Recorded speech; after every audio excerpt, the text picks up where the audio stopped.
Yo, give it up for your first comic, y'all. Jessica Inserra. Look at you guys. I'm so happy to be here. My name is Jessica. I'm what's commonly referred to as a lipstick lesbian. Nice to meet you. How are you? Delighted.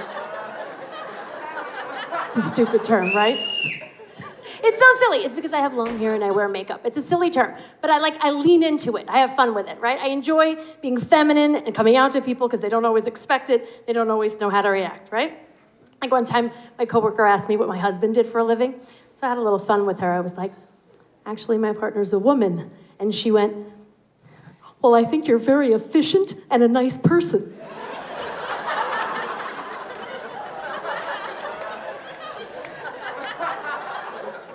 I said, I am very efficient, thank you. I just don't take dictation. I have very specific skill set.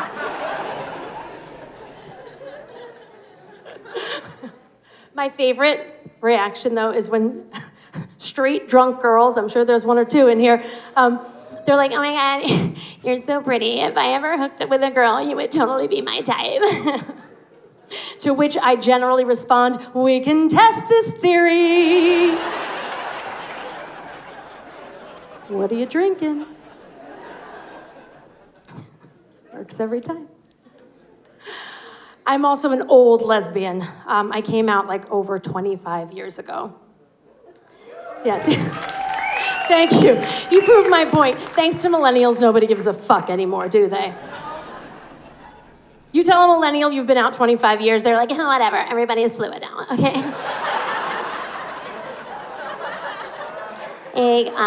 Everybody's like born this way, it's like #unimpressed. Okay. So now I'm this crotchety old lesbian that's like, in my day, you had to tell people you liked pussy.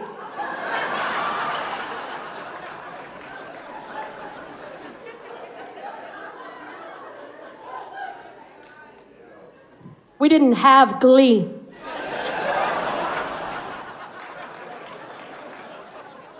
Kids these days. I'm from New York. Where are my New Yorkers? Any New Yorkers? Yes! No wonder I love you guys already. But before you cheer too loudly, I'm from the borough of Staten Island, representing Staten Island, which, for those of you who don't know it, is basically like growing up on the set of The Sopranos. Not a very hospitable environment for a budding gay child, the borough of Staten Island. Not a lot of positive messaging about gays and lesbians in my house growing up. I'd be like, Uncle Angelo, tell me a bedtime story. And he'd be like, you want to hear a story, kid? Mary Poppins is a dyke.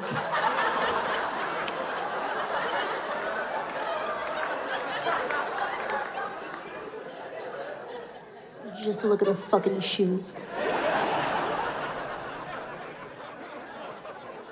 Bedtime stories in Staten Island.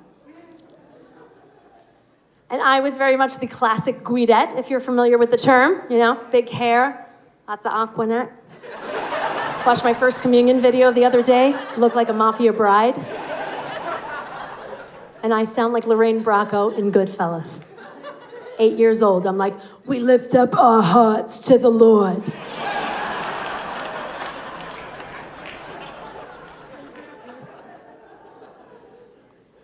Like I'm ordering hits from the altar. But I worked really hard to lose that thick New York accent. Hopefully you guys can't hear it. I took voice and diction classes, and I was so proud of it. My sister didn't like it. She thought it made me uppity. She thought it made me snobby. So my sister was like, what do you think? You like fucking Kennedy?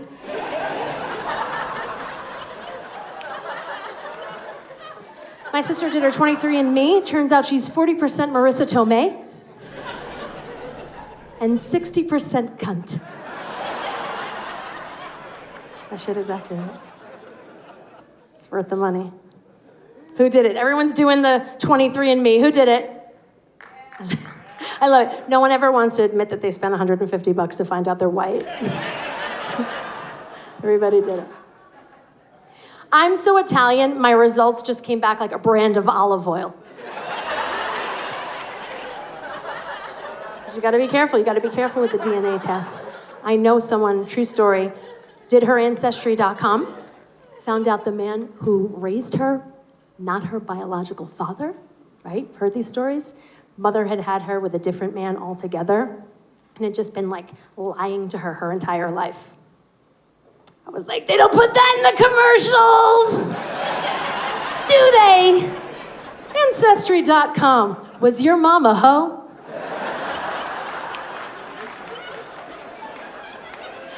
You'll only spend $99.99, but if you're not careful, that shit could cost you everything. It'd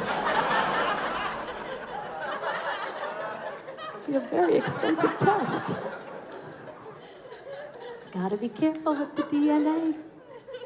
COVID killed my relationship. Oh, right? Like so many. It's terrible. So now I find myself in the dating world again, that tragedy. Yeah, it's terrible. I was seeing a new girl.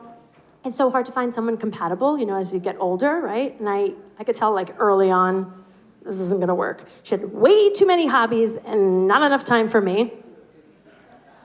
Right? Like, every weekend, she's off with her friends. She's hiking, she's biking, she's camping, she's running, she's golfing, she's snowshoeing.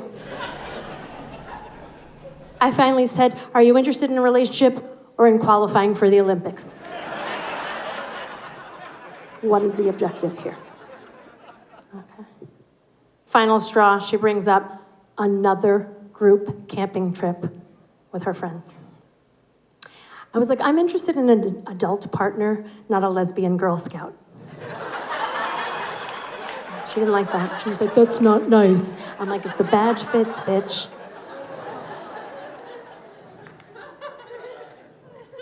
It didn't work out. Or at least it won't when she sees this.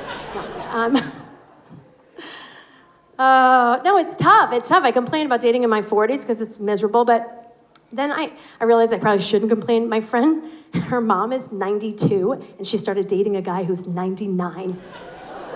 Right? I was like, damn. And I was like, I should stop complaining about dating in my 40s, because, like, imagine dating in your 90s. If you have a one-night stand, it's probably because one of you died in your sleep. You think you've been ghosted. Right? That's like legit ghosting. It's for real. So I don't complain. So I just decided to follow the advice of loving myself. That's what everyone tells you when you're single, right? Gotta love yourself. Speaking of which, am I the only one who walks into a sex shop and turns into Ariel from The Little Mermaid?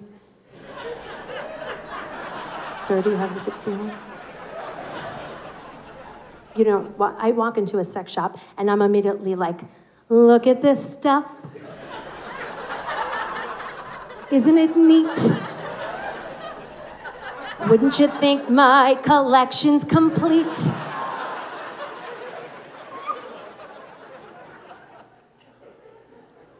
Wouldn't you think I'm the girl who has everything?